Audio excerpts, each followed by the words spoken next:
Welcome to the Old Hombre podcast, a place where we discuss business trends, business news, and occasionally different subjects that gather our attention. And in this episode, we're going to focus on the fact that it seems food vloggers are getting a big beating. I mean, I'm talking uppercut to the chin from all angles. And I was quite shocked. TikTok food vlogger escorted out of Borough Market as it clamps down on filming. I said, what? Hold on a second.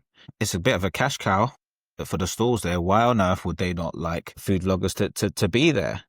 And London's most popular food market is cracking down on influencer filming to prevent disruption to smallholders after a food blogger was escorted off-site mid-review.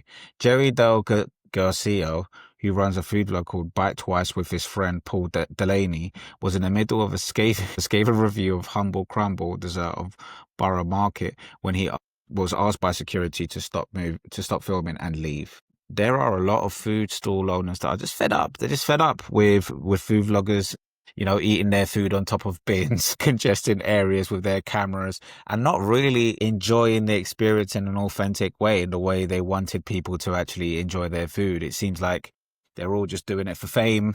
You know the game, right? It's people trying to get attention and eyeballs, and a lot of the reviews aren't actually done by people that are passionate about food. They're just really trying to get as many clicks as possible. Although, to be honest, we all eat, right? And that's kind of the art of a food critic. I mean, what gives you the divine authority to be able to impose your opinion or at least judge somebody else's food? Is it the fact that you can make it? Is it the fact that you've got better taste buds? Is it your linguistics and your ability to describe the flavors? I don't know. But yeah, Borough Market is not happy about this phenomena. So let's have a look at this video and let's delve into why this is happening. Borough Market kindly responded to our request, and here we are, legit. It's where food meets fame. Bite Twice are the taste-testing duo for the scrolling generation and have more than 200,000 followers on Instagram. That Stilton flavouring erupts like a volcanic force. I mean, come on, guys. We're all fed up of it. Let's be honest. I think the sun is setting on this type of content. Ironically, I have been filming content around food, but I've been doing it mainly to develop my cinematography skills and really practice with the camera. So that's why I'm doing that. But a lot of these people, they just go there, they exaggerate the taste. I mean, who reacts that way to a sausage roll? And how often do you actually get that reaction, an organic reaction like that when you bite into something? Maybe once a year, unless you're a multi-millionaire and all you do is just go to the best chef restaurants trying to find the most invigorating taste possible. If you've got those pockets, then yeah, maybe you might react this way quite often, but it's not really organic. So I can understand why people are getting kind of tired of this. But sometimes food influencing isn't to everyone's taste. I'm not allowed to do videos. Sorry, social media isn't. So we get kicked out. We get kicked out of Borough Market. They were stopped by Borough Market security for filming. So we didn't know the rules. Started to get shuffled out by the security and sort of made it clear that we weren't allowed to film. Were you surprised by that? A little bit shocked, I guess, taken aback at the fact that it had come over. And you can kind of see it in the review. It kind of comes to a bit of an abrupt end. Borough Market has been selling food here for more than 1,000 years, but it now feeds a different kind of hunger for life. Can you imagine people food vlogging 1,000 years ago? Mad. Free marketing's a good thing. People exaggerating the quality of your food is also something that's a good thing. Borough Market is an expensive place to have a stall. So it is a little bit confusing as to why they're getting a hard time at the moment. Banning filming feels like biting the hand that feeds it. I mean, I can't imagine the £8.50 chocolate-covered strawberries would be selling half as much if creators weren't gassing it up as much as they do. And there you go. From the horse's mouth, gassing it up as much as they do. They do exaggerate. And yeah, £8.50 for strawberries and chocolate. You're taking the piss. There are so many little restaurants, people that are generally passionate about this trade with incredible skills, culinary skills. And we are paying £8.50 for strawberries and chocolate. And it's the same strawberries you get in La Boqueria, in Barcelona, the same strawberries you're going to get in food markets all across Europe. It blows my mind. And I do to some degree want to see just better content. So I think there is an element of mistrust now. And I thought I'd bring that to your attention. But the beating doesn't stop there. And this one's really, really, surprising to me. Because out of all the things that you thought AI could not touch, I thought cooking would be safe. How can an AI engine possibly know how to guide you through a cooking process when it's never tasted anything? There's no way of testing the data. Cooking is such a subjective thing. It literally has to be palatable. And yeah, who would have thought that even the food bloggers, not vloggers, bloggers would also be feeling the brunt of AI. So here we go. Bumped into this article yesterday from Bloomberg. AI slop recipes are taking over the internet and the Thanksgiving dinner. Ed Gargano has been writing recipes online long enough to anticipate the seasonal rhythms of her traffic. The easy peasy foodie creator can predict when US readers begin searching for her stress-free turkey instructions, or when her Christmas cake will start its annual climb up the Google search results. This year, those familiar patterns are breaking. Instead of sending home cooks to her decade-old, well-tested recipes, Google increasingly inserts AI-generated summaries stitched together from bits of her work and others that often get the basics wrong.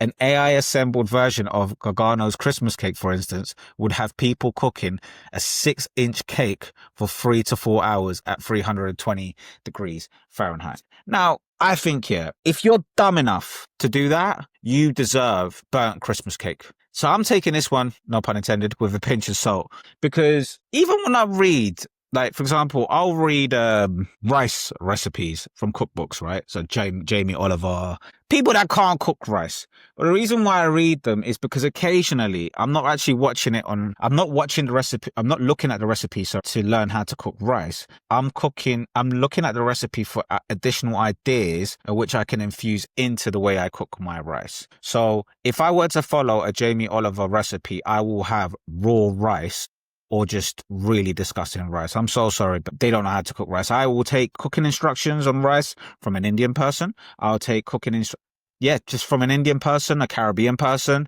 a Latin American person. I wouldn't from the Chinese, to be honest, unless it was fried rice. But yeah, any type of boiled rice, yeah, it has to be those three regions that I just mentioned earlier on. So with that said, if you are following these recipes, like word for word, well, yeah, you don't have any experience, and I guess that's what a recipe's for. But come on, let's apply a bit of common sense. 3 to 4 hours, a cake, 320 degrees Fahrenheit. Come on, son. Come on. You're better than this. So it goes, you end up with charcoal, she said. Meanwhile, traffic to her turkey recipe is already down 40% year over year. Now, is that AI or is that just they had the turkey already and people like to try different turkeys every year? I don't know. But yeah. It's AI. So anyway, going to skip a bit past Gargano's conversation. This one got me here, right? So check this out. Blog traffic can vary widely by niche, platform, audience, and even season. But AI slop is everywhere. Yvette Marquez Shapnak, I wonder where she's from, the 15-year author of the Mexican food blog Muy Bueno, recently warned her more than 190,000 Facebook followers earlier this month. She posted 2 AI-generated tamale photos, one with sauce poured over the husks. I didn't know that this was what the husk was called, but the husk is actually the leaf that they wrap the tamale in. People in Mexico tend to wrap their tamales in corn leaf, whilst Colombians and other South American countries use a plantain leaf. Little fun fact there. And another showing tamales laying flat in the steamer. Both, she wrote, were obvious mistakes. Yeah, so because the tamale in Mexico or in the corn leaves, you kind of have to put them upright rather than lying down. And in that way, the steam goes upwards. Anyway, the story is this. Obvious mistakes. Now check the picture out. So this is an AI-generated image. Imagine I'm going to guess this is a sole sauce poured over the leaf. So you can just imagine, like, poor Tom or Fred is psyched up making these tamales. Put this on there, and they're gonna think we're a load of Amazonian monkeys. Oh my God, they eat the actual leaf of the corn. That's what they're gonna think. When no, lo and behold, it's an AI generated image. So yeah, there's a lot of crap going on online nowadays. So yeah, this is what she said. Little details like this are big red flags when you search for recipes. Make sure they come from trusted human cooks who actually test their food. Well, of course, that makes sense. Yeah, it seems like food vloggers, why would human beings pivot away from food vloggers and bloggers and start experimenting with AI recipes? Because we're tired of being decepted. Sorry, we're tired of being deceived. We are tired of being deceived. How many times do we follow the recipe word for word and it's missing an ingredient, it's missing a technique, it's not the authentic recipe? I mean, literally, I spent the best part of a year trying to discover an actual Chinese cookbook that gave me recipes that ended up tasting just like my local Chinese or a proper Chinese takeaway, because that's a Chinese that I like. And, you know, none of them would have MSG in them. And then eventually I found the most honest book that actually gave me the recipes that I needed. But it was after so many failures. I mean, back in the day, I was using Sharwood's noodles and all of that type of stuff. And they don't use that in takeaways, or using just standard rice instead of premium dragon rice or whatever the hell it is. So yeah, shout out to the Xiang's cookbook. But this is the point. People are going to AI, and this is why they go to AI, for just a general analysis of what the most popular articles are, what the most popular recipes are, and they, in the hope that whatever Gen AI can spit out is probably likely to be the closest thing to right as possible. Obviously, that's not working right now. But I think it's a massive sentiment. If there's room for AI to operate in this space, it's because the space needs improvement. And that's it. That's my take on it. It's been a tough quarter, 2 quarters, or a year for food vlogging too. I mean, what next? Next, you're going to say that AI is also disrupting the building industry, which I thought I think it's going to be pretty impossible in terms of actual physical labor.